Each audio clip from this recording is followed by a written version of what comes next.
Hi everyone, welcome to another Let's Talk Business video. And today we're going to be answering the question, should my handmade business use consignment or wholesale?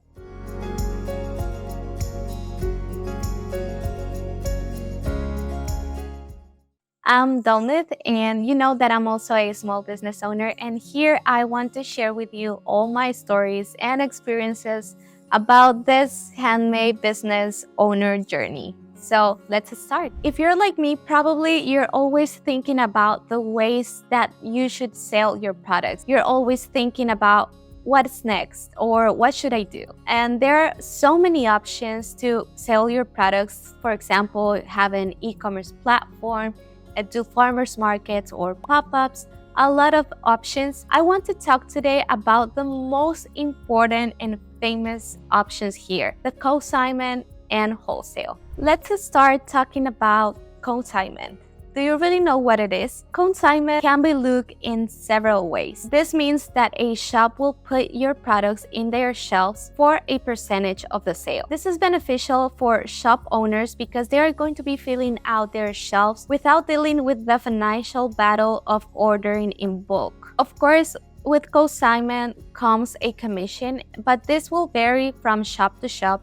Sometimes it's going to be the 40 or 60 or the 60 to 40, and in some cases even split evenly. Honestly, it really just depends of what the shop owner is looking and what you're looking as a handmade business. This is how I started, and I want to tell you a little bit about my experience. Obviously, I started with an Etsy shop and selling on Instagram. I was thinking, okay, this is not going to be enough. I really need to have more brand exposure. So I thought about consignment, kitchenware, home decor products, or handmade products. I started just sending emails to a bunch of them, and most of them were like, hey, we're not interested, maybe later or something like that. When I had my first meeting and one of the brands that responded to my email, I was very excited and of course very nervous because it was going to be my first meeting talking about my product with someone else. I went there, sit down with them. I of course took some of my products for them to see the quality and all the different products that we had, a list of my prices and all of those details that were very important for them to know. That's where I just signed a contract with them. We set up a commission and all of those things. That's how I started with consignment, and thank God I tried that option because now my products are in 3 stores that have 3 to 6 stores all over Guatemala. Consignment can allow you to be present in so many locations that, of course, if you're just starting, this can be very hard. You can rely on consignment to start and have more brand exposure. But now let's discuss the pros and cons of consignment. As I mentioned before, consignment, it's a great way to make your business going. It's also a good way to connect to retailers. A good thing is that it's a low-risk scenario for everyone that is involved, and it's also very favorable for us, the handmade business owners, because mostly your commission is going to be the 50%. I know this can vary from shop to shop, as I mentioned before, but we're going to take that as an average. Also with consignment, the things that aren't selling in the store are going back to you, and that's a less risk for the shop because they're not going to have a loss. So for example, if you're in talks with a shop and they're planning to do wholesale, but then they are not sure if they want to do that, you can set up consignment as a better option for them and try it out. Now the disadvantages, as I mentioned, some of the products probably aren't going to be selling in the shop and they're just going to give you back those products. Probably that's something beneficial for them, but for you, it means that you're going to be having more inventory in your shelves, and probably you're going to be stuck with off-the-season collections of products or gently touched products that, of course, that's not some things that we like to have. Another disadvantage about consignment is the communication. The shop owners tend to be very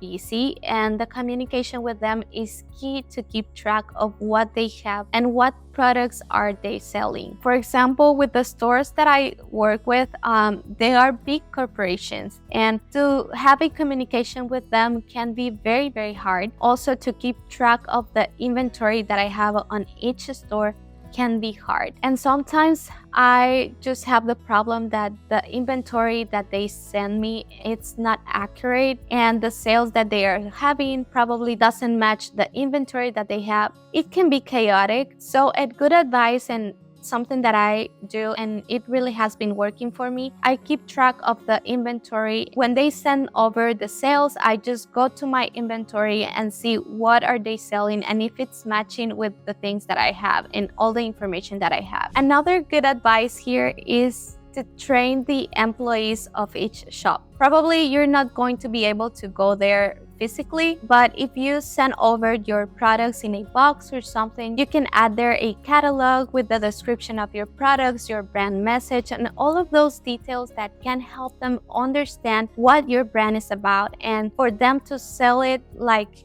if you were selling it. Now let's talk about wholesale. Wholesale, it's very similar to consignment, but the different thing here is that the retailers are going to set up an order and pay the set wholesale price that you did for them. Of course, here it's something very good because you're going to have a secure payment, but honestly, you're not going to be having the payment right away. It can take as long as 3 months to see the payment happen. For wholesale, as I mentioned, you're going to be setting up a different price for them because they're going to be buying from you in bulk. Of course, they want to see some benefits and have a very special discount made for them. This usually goes around the 50% of regular price that you have in your products, but also this can vary and it's up to you. And with this discount, you allow them to set up a higher price for them to sell it to their customers. So it's a win-win because you're also going to be having a profit from it. To be honest, I love to do wholesale. I always get excited when I receive one order like this. It can involve a lot of work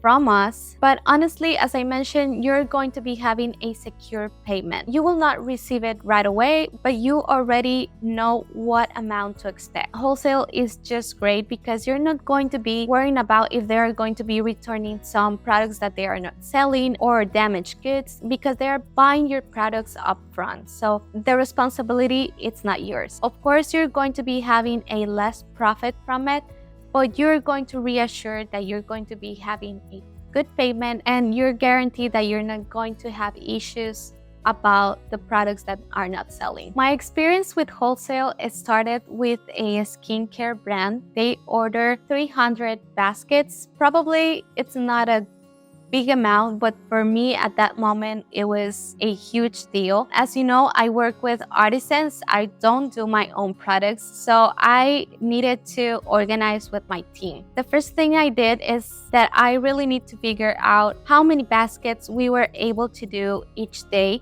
and how many artisans were going to help me to make this happen and to meet the delivery dates. How I handle wholesale for my business, I don't know if someone else does this too, but I always ask for the 50% of the payment before I start producing the order because I need to buy the materials, I need to pay my artisans. So what I need is to have the 50% of the payment beforehand and the next 50% after I deliver the order. As I mentioned, this was my first experience doing wholesale, and of course I made mistakes. I couldn't achieve to meet the delivery dates.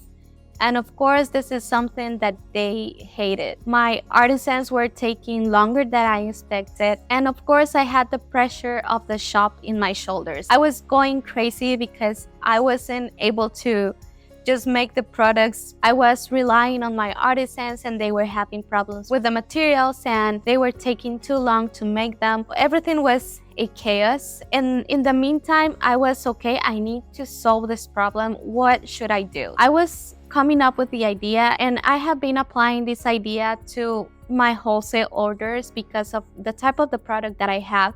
that it's purely handmade. It takes a lot of time to make it, so this has been working for me and probably it can help you too. The option that I gave them is that I was going to deliver the order in small batches. They can start promoting what they were planning to do with the baskets, and I was going to be fulfilling them till I meet the quantity of the order. Gladly, they like the idea and they agree with me, and the key here is to figure out and look for solutions. Don't overwhelm yourself with the problem, just start figuring out and solve the problem. And of course, wholesale also has disadvantages, and one of them is that probably a retailer made a purchase from you, but this doesn't mean that they are going to be ordering again. You should also keep in mind that they're going to be having the products and buying the products from you, so they're allowed to market your products as they want. You will probably wishing that the retailers sell your products like you do it, but honestly with wholesale, that it's something that you can control. As they are the owners of the products, because they already bought them from you, they are allowed to do whatever they want with the product. And lastly, for wholesale, the orders, we know that they're going to be a big amount. You need to be ready. This means that you need to start prepping yourself in summer for the holiday season. Retailers are thinking about this type of things 3 to 6 months in advance, so this means that you should do that too. Now we know the difference between consignment and wholesale, and also the pros and cons of each one. And as you see, I'm doing both and they have been working just perfect for me. I started with consignment and then I was able to do wholesale. I really want to know, what are you doing with your business? Are you doing both or just one? Just let me know in the comments. Thank you so much for watching, and if you want to keep learning with me, don't forget to subscribe to our channel. Bye!